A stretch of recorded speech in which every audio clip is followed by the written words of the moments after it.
ఎప్పుడైనా మన పుర్రె భాగంలో ఆ బోన్ అనేది కంప్లీట్‌గా ఎక్కువ మల్టిపుల్ పీసెస్‌గా ఫ్రాక్చర్ అయినా, లేకపోతే మనం ఎమర్జెన్సీ సర్జరీలో పుర్రెకి సర్జరీ చేసినప్పుడు బోన్ ఫ్లాప్ తీసేసి చాలా సర్జరీలో పొట్టలో దాచిపెట్టడం అనేది జరుగుతుంది. ఎప్పుడైనా దానికి ఇన్ఫెక్షన్ వచ్చి పాడైపోయినా, అది మల్టిపుల్ పీసెస్ లాగా విడిపోయినా, లేకపోతే మళ్ళీ తిరిగి బోన్ మన బ్రెయిన్ పైన పెట్టడానికి ఫిట్‌గా లేనప్పుడు వేరే అవకాశాలు ఏంటి అనంటే, ఒకటి టైటానియం మెష్ అని ఉంటుంది.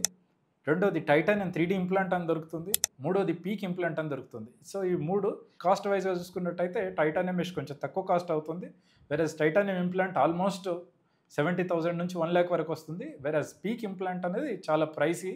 ఆల్మోస్ట్ 1.5 నుంచి 2,00,000 వరకు ఉంటుంది. ఇది కాకుండా సింపుల్‌గా అంటే బోన్ సిమెంట్ అని పాలిమిథైల్ మిథాక్రిలేట్ అనే ఒక పౌడర్‌ని వాటర్‌లో కలిపేసి మనం బోన్ సిమెంట్ లాగా మనం ఇంట్లో చపాతీ, రోటీ చేసినట్టు మనం బోన్ లాగా మనమే మాన్యువల్‌గా మౌల్డ్ చేసి పెట్టడానికి కూడా ఇంకొక ఆప్షన్ ఉంటుంది. ఇది ఉన్న దానిలో లీస్ట్ ప్రైస్ అండ్ కొంచెం అన్నిటితో పోలిస్తే తక్కువ ఎఫెక్టివ్‌ది.